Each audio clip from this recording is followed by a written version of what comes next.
घड़ी कोई काम की नहीं है, कोई चार्ज ही नहीं हो रही, वो ना वो चल रही है। नहीं चल भी नहीं रही। आज से कितने पैसे लिए गए घड़ी के लिए? 7,000 रुपये। क्या हाजियों को ठगा गया? हाजियों का आरोप, स्मार्ट वॉच की बैटरी नहीं चलती, ट्रैकिंग काम नहीं कर रही। अबू आसिम आजमी ने कही ये बात, ओवैसी का भी आया रिएक्शन। आइए बताते हैं आपको पूरी खबर। You are watching Delhi News. हज के लिए इस साल भारतीय यात्रियों को एक जीपीएस वाला स्मार्ट वॉच पहनना जरूरी किया गया, लेकिन अब कई हाजी इस घड़ी को लेकर शिकायत कर रहे हैं। लोगों का कहना है कि घड़ी सही से चार्ज नहीं हो रही, चालू नहीं हो रही और कई बार ट्रैकिंग भी काम नहीं कर रही। पूरा मामला तब शुरू हुआ जब अप्रैल के आखिर में हज यात्रा का हवाई किराया अचानक करीब 10,000 बढ़ गया। इसके बाद लोगों ने हज पैकेज के बढ़ते खर्चों पर सवाल उठाने शुरू कर दिए।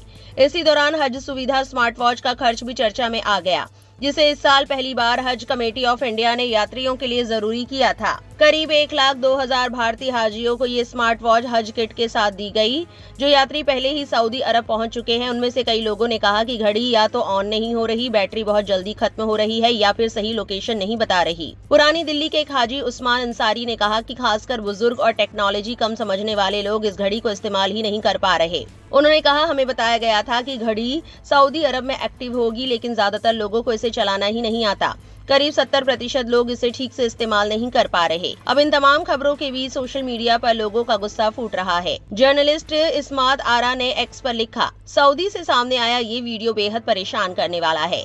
हज के दौरान लगातार दर्दनाक खबरें सामने आ रही है। इस वीडियो में भारतीय हाजी मदद की गुहार लगाते सुनाई दे रहे हैं। उनका कहना है कि उनके परिवार के लोग कई घंटों से लापता हैं। जब उनसे उस स्मार्ट वॉच के बारे में पूछा गया जिसे हाजियों की मदद और ट्रैकिंग के लिए अनिवार्य किया गया था, तो उन्होंने कहा कि जरूरत के समय वही काम नहीं आई।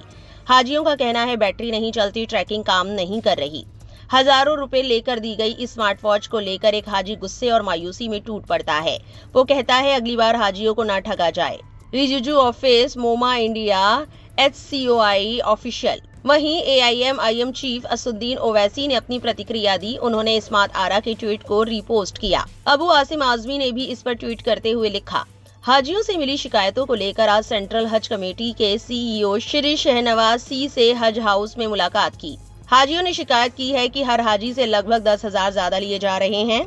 साथ ही जो घड़ी दी गई है उसके लिए 5,000 दिए गए, जबकि बाजार में उसकी कीमत लगभग 700 से 800 रुपए है। कई हाजियों का कहना है कि घड़ियां सही से काम नहीं कर रही हैं, उनका इस्तेमाल सही नहीं हो पा रहा है। इस मामले में आज घड़ियों की जांच कर सही जानकारी देने का आश्वासन दिया गया। साथ ही पिछले 20 सालों से हज के दौरान हज हाउस में काम करने वाले कर्मचारियों को हटाए जाने का मुद्दा भी उठाया गया। कोर्ट के आदेश के बाद भी उन्हें दोबारा हटाया गया था। इन कर्मचारियों को फिर से काम पर लेने की मांग की गई। इस पर CEO श्री शहनवाज ने केंद्र सरकार को पत्र लिखकर कार्रवाई करने का आश्वासन दिया। इस दौरान मेरे साथ प्रदेश कार्य अध्यक्ष यूसुफ अब्राहिमी सहित अन्य पदाधिकारी मौजूद रहे। #हज, #हज 2026, #एम्प्लॉयमेंट, #माइनॉरिटी, #मुंबई, #महाराष्ट्र। आपको बता दें कि हज कमेटी के अधिकारियों के मुताबिक इस साल पहली बार इस स्मार्ट वॉच को हज किट में शामिल किया गया। इसके साथ passport sticker, luggage tag, ID card और बोर्डिंग पास भी दिए गए। ये घड़ी इसलिए लाई गई क्योंकि हज दुनिया की सबसे बड़ी धार्मिक भीड़ों में से एक है, जहां लोगों के खो जाने और भीड़ संभालने की बड़ी चुनौती होती है। इस साल करीब 17 से 19 लाख लोग हज करने सऊदी अरब पहुंच सकते हैं। ये स्मार्ट वॉच दिल्ली की कंपनी सेक्यो इनोवेशंस ने सप्लाई की है। कंपनी ने इसे जल्दी टेंडर प्रक्रिया के जरिए तैयार किया। दिल्ली हज कमेटी की चेयरपर्सन कौसर जहां ने बताया कि शुरुआत में घड़ी की कीमत करीब 7,000 मानी गई थी, लेकिन बाद में इसे घटाकर 5,110 रुपए कर दिया गया। हालांकि कुछ रिपोर्ट्स में दावा किया गया कि हर यात्री की हज जमा राशि से करीब 4,332 सिर्फ इस घड़ी के लिए काटे गए। कंपनी ने अपने बचाव में कहा कि घड़ियां पूरी तरह टेस्ट की गई है और सही काम कर रही हैं। कंपनी के मुताबिक ज्यादातर हाजी बुजुर्ग है और टेक्नोलॉजी ज्यादा नहीं समझते, इसलिए घड़ी को जानबूझकर आसान और सीमित फीचर्स के साथ बनाया गया है। यात्रियों को बस इसे चार्ज करके पहनना है। कंपनी ने ये भी कहा कि लगातार हेल्थ मॉनिटरिंग और लाइव GPS ट्रैकिंग के बावजूद घड़ी 1 से 2 दिन तक बैटरी बैकअप देती है। साथ ही हिंदी और अंग्रेजी में गाइड और वीडियो भी भारत और सऊदी अरब के सभी हज सेंटरों पर दिए गए हैं। इस पूरे विवाद के बाद भारत में हज के बढ़ते खर्च को लेकर भी चिंता बढ़ गई है।